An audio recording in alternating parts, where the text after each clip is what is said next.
You ever had that moment where you're reading an article, or maybe you're just listening to a friend talk, and they make a point that actually makes sense, but instead of nodding along, your stomach just drops? You feel the sudden hot flush of guilt. Not because you're wrong, but because agreeing with them, even silently, feels like you are cheating on your own family, like you're a traitor. That is such a specific, visceral feeling. It's that tightness in the chest where intellectual curiosity meets social terror. Exactly. It feels like a crime. And that's what we're digging into today. We want to answer a really heavy question. Why does questioning our core loyalties, whether it's politics, religion, or even just our favorite sports team, why does that feel less like learning and more like a fundamental betrayal of who we are? It's a massive topic, Jake, and honestly, the answer is a little unsettling because it suggests that our brains aren't really designed for truth. They're designed for survival, and for humans, survival is social. So when I feel like a traitor for changing my mind, that's just my brain trying to keep me from getting kicked out of the cave. Pretty much. But to understand the mechanics of that guilt, we have to go back to the mid 20th century. Most people have heard the term cognitive dissonance, right? It's entered the pop culture lexicon. Right. I use it all the time. It's basically when I eat a donut while telling everyone I'm on a diet. That discomfort. That's the classic example. And that comes from a social psychologist named Leon Festinger. Back in 1957, he published his book, A Theory of Cognitive Dissonance. Festinger proposed that we have this inner drive to hold all our attitudes and beliefs in harmony. When there is inconsistency, like the donut and the diet, it creates a state of psychological tension that we are desperate to alleviate. So we either toss the donut or we tell ourselves, well, one donut doesn't count. Exactly. We rationalize to lower the volume on that tension. But here is where it gets darker and where it touches on your question about betrayal. Festinger found that this dissonance is amplified when the belief is tied to our self concept. It's one thing to be hypocritical about a snack. It is an entirely different beast when the conflicting information threatens your identity as a good person or a loyal member of the group. Okay, so let's drill down into that because I feel like dissonance is too soft a word for what the user is describing. They use the words intense cognitive dissonance and fundamental betrayal. That feels violent. It is violent, psychologically speaking. And to explain that intensity, we have to look at a concept called identity protective cognition, or IPC. This is something that researchers like Dan Kahan at Yale have explored extensively. IPC is the idea that we don't just process information like a computer, we process it like a lawyer defending a client. And the client is our tribe. A lawyer for the tribe. So if I see a fact that makes my political party look bad, I'm not analyzing it, I'm cross-examining it. Precisely. And not because you're stupid or dishonest.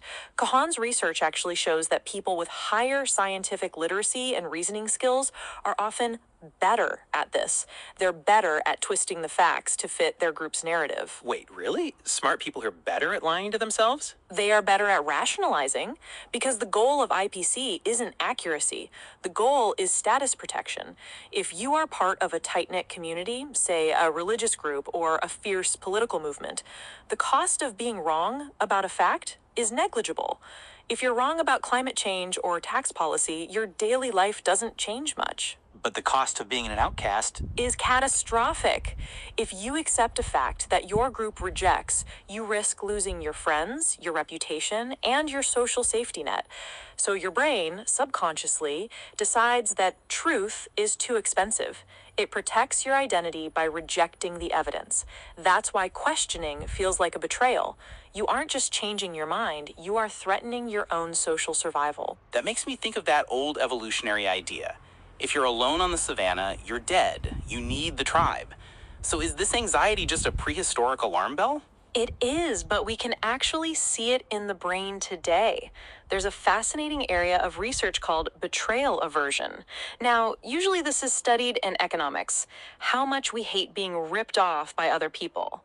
But recent neuroimaging studies, like those discussed in the Proceedings of the Royal Society B, have pinpointed the anterior insula as a key player here. The anterior insula, what's its day job? It handles visceral, negative emotions: disgust, pain, and anxiety. When you feel that gut-wrenching sensation of something is wrong, that's your anterior insula lighting up. What's fascinating is that this same region activates when we contemplate a breach of trust or a violation of social norms.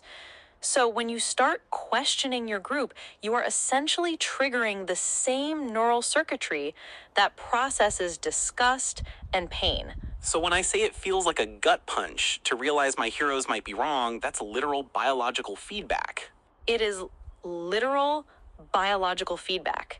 Your brain is tagging that independent thought as a threat. It's saying, stop thinking this or you're going to get hurt. That is terrifying. It makes free will sound like a bit of a mirage. But I want to push back on this a little bit, Rachel, because we do see people change their minds. We see people leave cults. We see people switch political parties. If the biology is so strong, how does anyone ever break out? That is the million-dollar question. It usually happens when the dissonance becomes too loud to ignore. Festinger actually studied a doomsday cult in the 50s for his book, When Prophecy Fails.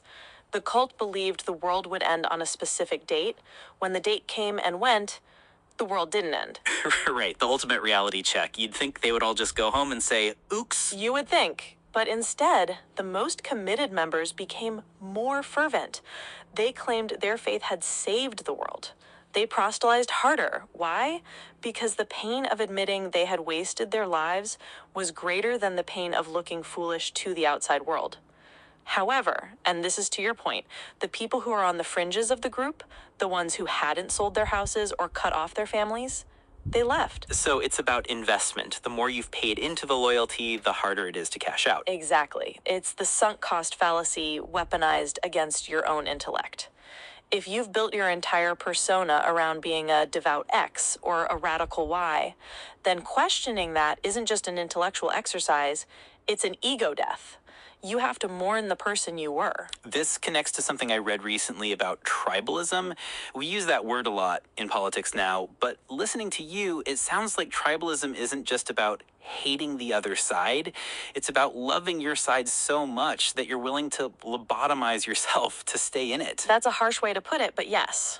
Research published in Psychology Today and other outlets regarding the neuroscience of tribalism shows that perceiving others as part of our in-group activates the brain's reward system. We get a dopamine hit from agreeing with our team. Conversely, disagreeing withdraws that reward. So questioning your loyalty is a double whammy. You get the anterior insula giving you pain signals, and you lose the dopamine reward of belonging. It's a chemical trap. But I want to look at the cultural side of this.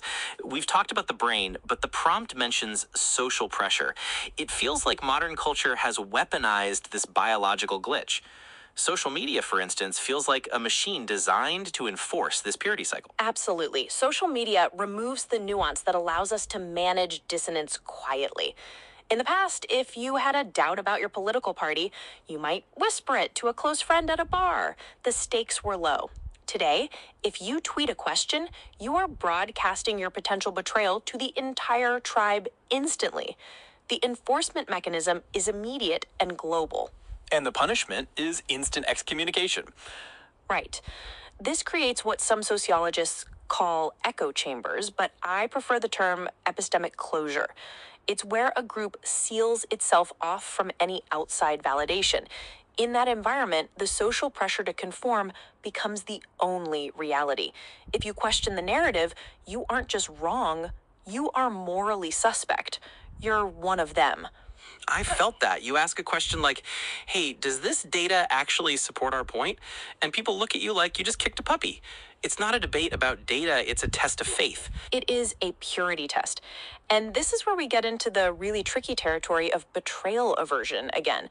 We usually think of betrayal as doing something to someone else. But in these high-pressure groups, independent thought is framed as a betrayal of the collective struggle. If we're fighting a war, culture war or otherwise, doubt is treason. Which is ironic, right? Because we tell ourselves we value critical thinking. We tell our kids, think for yourself. But the second they do it on a topic we care about, we freak out. That's the ultimate dissonance. We value truth in the abstract, but we value loyalty in the specific. And when those two collide, loyalty usually wins because loyalty keeps you safe. There's a great piece in the Decision Lab that discusses how we rationalize sticking with ingrained beliefs because they form our identity. It's safer to be a wrong member of the herd than a right lone wolf. So, are we doomed? Is this just a flaw in the human operating system that we're stuck with? I don't think we're doomed, but we have to stop viewing this as a moral failing and start viewing it as a design feature that's maladapted for the modern world. We evolved to survive in groups of 150 people where trusting the tribe was life or death. We now live in a global information society where facts change rapidly. The hardware hasn't caught up to the software. So how do we hack the hardware? If I'm listening to this and I realize, oh wow, I've been squashing my own doubts because I'm scared, what do I do? One strategy is something psychologists call self-affirmation. It sounds a bit cheesy, like standing in front of a mirror, but the science is solid. Studies show that if you affirm your values outside of the specific political or social debate, like reminding yourself that you are a good parent or that you're creative or that you value honesty, you actually become more open to conflicting information. So you're shoring up your identity in one area so it doesn't feel like it's collapsing when you question another area. Exactly. You're separating your self-worth from your opinion on tax rates or zoning laws. You're telling your anterior insula, hey, we are safe, we are good, we can look at the scary fact without dying. That's really powerful. It's like decoupling your ego from your opinions, which is really hard. Incredibly hard. Another element is something called playfulness, which philosopher C. Tai Nguyen talks about. It's the ability to try on ideas without marrying them. If you can approach a conflicting idea with a sense of play, like, what would the world look like if this were true? Rather than a sense of war, you bypass some of those defense mechanisms. That makes sense. It lowers the stakes. It's not, I am becoming a traitor, it's, I am exploring a simulation. Right. And finally, we have to normalize the idea that changing your mind is a victory, not a defeat. We treat flip-flopping like a character flaw, especially in politicians. But actually, updating your beliefs based on new evidence is the highest form of intellectual integrity. We need to socially reward that behavior. That's the cultural shift we need. Imagine if instead of being shamed for leaving a group or changing a stance, you were high-fived for it. It would change everything. But until then, we have to do it for ourselves. We have to recognize that that betrayal feeling isn't a moral judgment. It's just biological noise. It's your brain trying to be a good caveman. You can say, thank you, brain, for trying to keep me safe, but I'm going to read this article anyway. I love that. Thank you, brain, but I've got this.